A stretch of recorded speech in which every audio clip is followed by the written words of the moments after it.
William Shakespeare, one of the greatest authors of all time, was born in Stratford-upon-Avon, England. His actual birth date is uncertain, but most scholars believe he was born on or near April 23, 1564. We think he may have been educated in the King's School at Stratford because that would have been typical for a child with a father who was an alderman. What we do know is that he didn't go to university.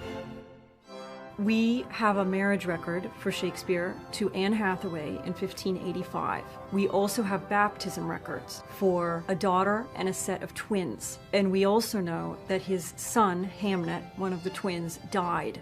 Shakespeare moved to London in the late 1580s. By the early 1590s, we know he's writing, and we know that he's acting. By 1597, Shakespeare had authored 15 of the 37 plays attributed to him, including Romeo and Juliet, Comedy of Errors, and The Merry Wives of Windsor. People think of William Shakespeare as an artist, a playwright. He was a pretty good businessman. In 1599, he built the largest open-air amphitheater in London, the Globe Theatre. He was an entrepreneur, he knew his market, he knew how to cater to that market, he made shrewd real estate investments. Shakespeare's company, the Lord Chamberlain's Men, changed its name to the King's Men when King James became its patron in 1603. This was a mark of exceptional prestige.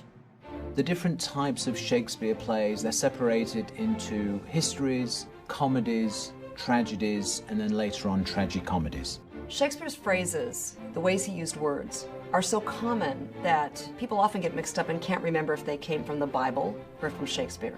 My grandmother used to say, when something bad happened, that these were the slings and arrows of everyday life.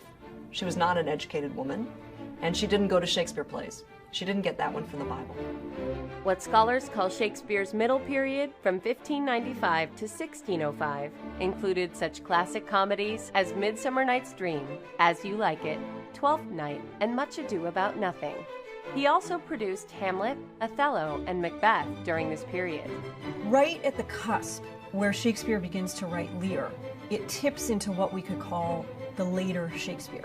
And this period produces Lear, Antony and Cleopatra, Tempest, Winter's Tale, Pericles, Cymbeline. Shakespeare wrote great stories. For example, one of the stories starts with a king who is tired, he doesn't want to govern anymore, so he says to his three daughters, I'm going to separate the kingdom between the three of you, but it's going to be based on who tells me how much they love me. However much you love me, that's how much of the kingdom you're going to get. Now that's going to make me sit up. I mean, what a way to start a story. And that's King Lear. Shakespeare was not only a playwright, he also was a poet, partly because of economic necessity. During the early 1590s, plague closed the theaters in London, and there was quite a vogue for producing sonnets. Shakespeare wrote 154 sonnets, in addition to several narrative poems. Shakespeare worked the English language, milked it for all it was worth, made up words if it didn't give him the right words. He is one of the first professional writers. The details of William Shakespeare's death remain a mystery, but scholars believe he died on his birthday, April 23, 1616. In the 400 years since, Shakespeare's influence has only grown. His writing is the second most quoted after the Bible.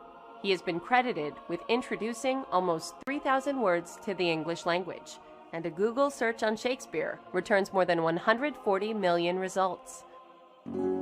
Shakespeare talked about the human condition. He explains to us how we think, how we feel, the human psyche. He eloquently explains it. In the 18th century, questions arose about the authorship of Shakespeare's work, given the vague details we know of his life, his lack of higher education, and the similarity of his plays to others of the day.